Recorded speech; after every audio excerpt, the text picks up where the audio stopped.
Everybody, I'm Bloyce Shanklin. I'm about to give an informative speech about the causes and effects of muscle sclerosis.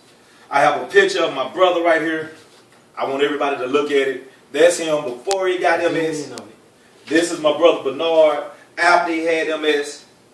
Researchers still do not know what causes muscle sclerosis. It's been recognized as a disease since the 1800s. It affects about 500,000 people in America and almost 3 million worldwide. My brother Bernard was diagnosed about 5 to 6 years ago. He had always been very athletic. He even had basketball scholarships coming out of high school. We used to work out all the time, and now sometimes it's hard for him to walk and even get out of bed. Muscle sclerosis is an autoimmune disease that affects your walking, talking, and even your thought process.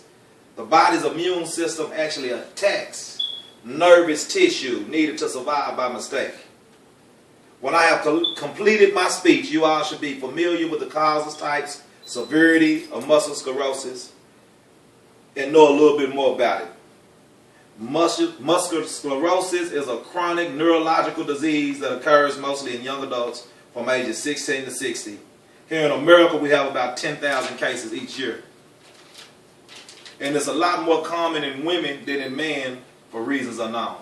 The diagnosis of MS is the difficult part because the doctor has to do several assessments, several blood tests, and he actually uses the process of elimination to come up with the diagnosis. I think my brother Bernard here, he was misdiagnosed the first time. The doctor had to go back through and finally do a spinal tap because when you have muscle sclerosis and your autoimmune system attacks your body, it leaves lesions on your spine and lesions on your brain. So you can do a CAT scan on the brain, or you can do a spinal tap, and you can see if those lesions are decreasing or increases before you come up with the diagnosis. There are several types of muscle sclerosis.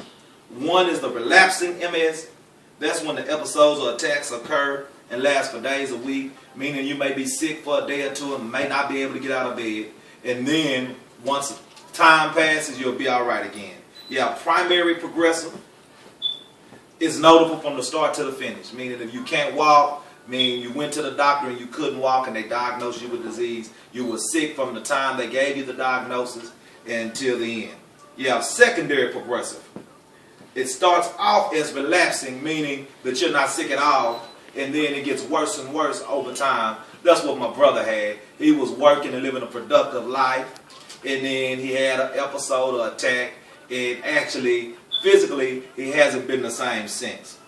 I hope that you all will have a better understanding of MS and the different types of MS, who it affects, and how it is diagnosed. Thank you for your time.